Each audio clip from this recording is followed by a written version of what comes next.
every moment of your life, you're answering 3 questions. First question is, what are you going to focus on? So the most powerful decision we make, and most of us don't make it consciously, is what are we going to focus on?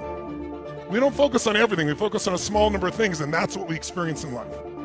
Because you could be focusing right now on the blood rushing through your left ear or the touch of your clothes against your skin, but you don't. Most of what your brain does is distort, delete, and generalize to make life simple. And the problem is when you distort, delete, and generalize, you miss a lot of your life. And focus, write down, equals feeling. Whatever you focus on, you're going to feel, even if it's not true. If I asked you, there are 2 things you could focus on, what you have or what's missing. Which one do you spend more time focusing on? If your brain is constantly focusing on what's missing, how can you ever sustain happiness no matter how successful you become? It is impossible. What happens when you focus on what you have? You feel alive. You feel no scarcity. You feel joy. How many of you have lots of things in your life that if you focused on it, you could feel grateful for, you could feel excited about? How many got lots of things like this now? Say I.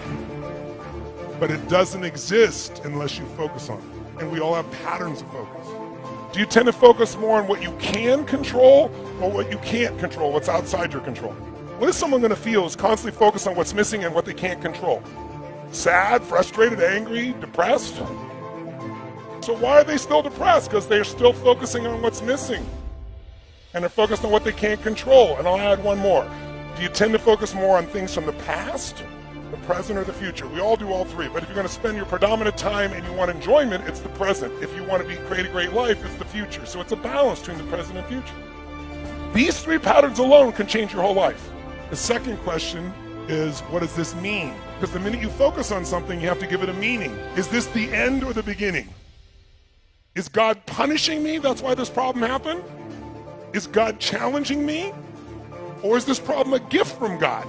See, if you think it's the end of a relationship, are you going to feel the same way, act the same way as if you think it's the beginning of a relationship? Yes or no? No. The meaning changes the answer to the third question, which is, what am I going to do?